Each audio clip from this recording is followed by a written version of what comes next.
নমস্কার,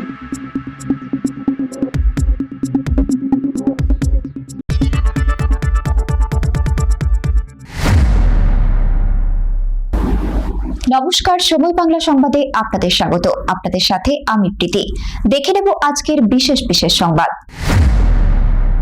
নিম্নচাপের জেরে মেদিনীপুরের টানা বৃষ্টি, জলমগ্ন একাধিক এলাকা। আবহাওয়া দপ্তরের পূর্বাভাস মতোই সোমবার সকাল থেকেই মেদিনীপুর শহর সহ পশ্চিম মেদিনীপুর জেলার বিস্তীর্ণ এলাকায় শুরু হয়েছে একটানা বৃষ্টি। নিম্নচাপের প্রভাবে কখনো মাঝারি আবার কখনো ভারী বৃষ্টিতে ব্যাহত হয়েছে স্বাভাবিক জনজীবন। সকাল থেকে লাগাতার বৃষ্টির জেরে মেদিনীপুর শহরের একাধিক রাস্তা ও নিচু এলাকা জলমগ্ন হয়ে পড়েছে। পঞ্চুর চক, কেরানীতলা, কোলকুয়া, কালেক্টরেট চত্বর সহ শহরের বিভিন্ন গুরুত্বপূর্ণ এলাকায় জমেছে জল।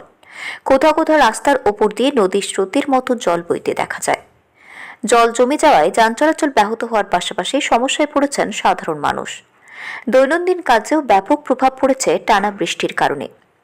অন্যদিকে লাগাতার বৃষ্টির ফলে জেলার বিভিন্ন নদীর জলস্তরও বাড়তে শুরু করেছে। আগামী কয়েক ঘন্টায় বৃষ্টির পরিমাণ আরও বাড়লে পরিস্থিতির অবনতি হতে পারে বলেই আশঙ্কা তৈরি হয়েছে। সব মিলিয়ে নিম্নচাপের জেরে মেদিনীপুর শহর ও পশ্চিম মেদিনীপুর জুড়ে তৈরি হয়েছে দুর্যোগপূর্ণ পরিস্থিতি।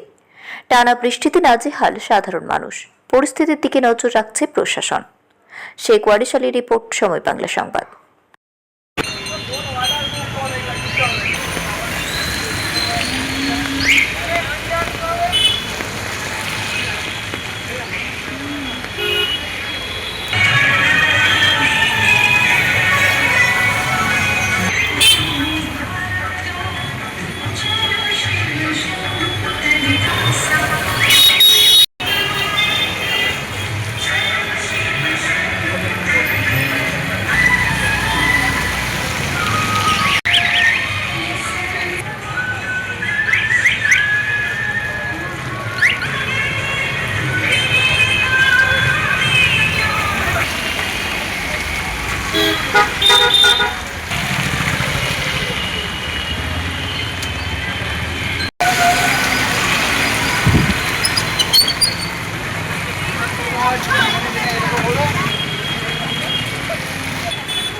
অসম্ভব বৃষ্টি, রেনকোটেও মানছে না। বৃষ্টি যেটা হচ্ছে প্রচুর ভাবে বৃষ্টি, রেনকোট পরেও সাধারণ যে জনজীবন সেটাও ব্যাহত হচ্ছে। বাজার করা যাচ্ছে না, অফিস বেরোনো যাচ্ছে না, খুব প্রয়োজন ছাড়া বেরোনো যাচ্ছে না।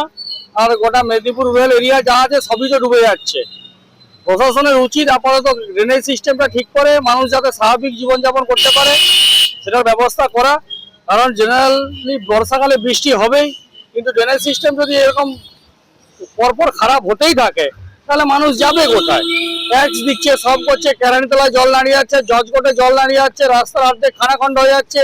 আমরা যে বাইক নিয়ে বেরাবো ট্যাক্স দিয়ে, রাস্তায় সব গর্ত, অ্যাক্সিডেন্টের প্রচুর সমস্যা হয়ে যাচ্ছে। প্রশাসনও দেখুক, মানুষও সুস্থভাবে বাড়িতে থাকুক, তাহলে সবাই একটু শান্তিতে শহরে থাকতে পারবো। এই নিম্নচাপের ফলে মানে জনজীবন কতটা ব্যাহত? প্রচুর ভাবে ব্যাহত। কাল রাত থেকে যেভাবে বৃষ্টিটা শুরু হয়ে গেছে, বাড়ি থেকে বেরোনো যাচ্ছে না, বাচ্চাকে স্কুলে ছাড়া যাচ্ছে না, বাজার করা যাচ্ছে না, ওষুধ আনতে রেনকোট হাতেও ভিজে যাচ্ছি। সুভাষমিত বেরা, বাড়ি শরৎপল্লী। জনজীবন একেবারে ব্যাহত হয়ে গেছে। এত বৃষ্টি যে কোনো কাজকর্ম করা যাচ্ছে না। আর বৃষ্টিতে ভিজলে এখন তো সর্দি জ্বরের ব্যাপার তো আছেই। আর হচ্ছে মেদিনীপুরে এখন জল জমা একটা সমস্যা হয়ে গেছে, নিকাশি ব্যবস্থা খুব ভালো নেই।